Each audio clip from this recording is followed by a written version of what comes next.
Hello दोस्तों, राधे राधे। कैसे हैं आप सब? आशा करता हूँ बढ़िया होंगे। दोस्तों इस वीडियो में हम जानेंगे दोस्तों, एक बार महाराज अनिरुद्धाचार्य जी की कथा में एक लड़का आया था और महाराज अनिरुद्धाचार्य जी से कुछ सवाल करता है। तो उसका सवाल दोस्तों ये था, उस लड़के ने कहा, राधे राधे गुरुजी, मैं पीलीभीत से आया हूँ।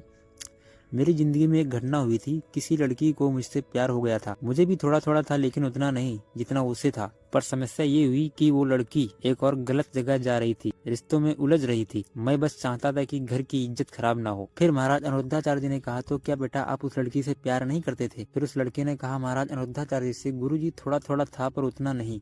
वो चाहती थी कि मैं भाग जाऊं उसके साथ, लेकिन मेरे पिताजी नहीं है। मेरे घर की जिम्मेदारी थी, इसलिए मैंने उसे रोका, समझाया। लेकिन अब जब उसकी शादी हो गई, वो बार बार बोलती है, तुमने गलत किया, तुमने हमारी जिंदगी बर्बाद कर दी। फिर महाराज अनिरुद्धाचार्य जी ने कहा, अच्छा, और उसने शादीशुदा भी होकर आपको मैसेज किया? फिर उस लड़के ने कहा, हाँ गुरुजी, आज भी कभी कभी मैसेज करती है। मैं हर बार ब्लॉक कर देता हूँ, लेकिन उसका ही एक आरोप रहता है, तुमने गलत किया। इसलिए मैं पूछना चाहता हूँ, मैंने क्या गलत किया गुरुजी? फिर महाराज अनिरुद्धाचार्य जी ने उसको समझाया, देखो बेटा, 18 साल की उम्र पढ़ने की होती है, प्यार में फंसने की नहीं। गलती दोनों तरफ से हुई है, लेकिन एक बात समझ लो, अगर तुमने उसे भागने नहीं दिया, अगर तुमने उसकी और उसके परिवार की इज्जत बचाई है, अगर तुमने किसी के सामने उसका नाम तक नहीं लिया, तो तुमने गलत नहीं किया। अब वो शादीशुदा है, अब उसे अपने पति के साथ खुश रहना चाहिए, न कि अतीत में उलझकर भविष्य खराब करना चाहिए। और तुम भी याद रखना, आई लव यू आजकल जाल है, जो फंस गया वो बर्बाद हो गया, तुम उस जाल में मत फंसना। फिर महाराज अनिरुद्धाचार्य जी ने उसे थोड़ा और प्यार से समझाया।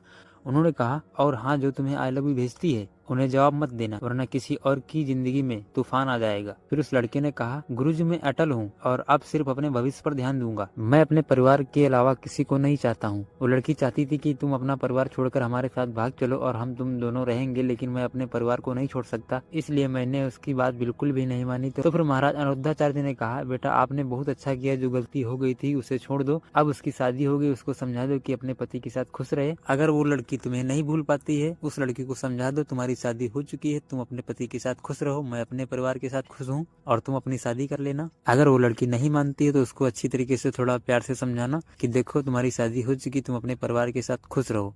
अगर नहीं समझोगी तो फिर तुम्हारा भी घर बिगड़ जाएगा, हमारा भी घर बिगड़ जाएगा, ये अच्छा नहीं होगा। तो दोस्तों ये था उस लड़के का सवाल। दोस्तों अगर वीडियो अच्छा लगा तो वीडियो को लाइक कर देना, चैनल को सब्सक्राइब करके बेल आइकन को भी ऑन कर देना। अगर दोस्तों अनिरुद्धाचार्य जी की कथा सुनते हो तो वीडियो को अपने दोस्तों के साथ में भी शेयर कर देना।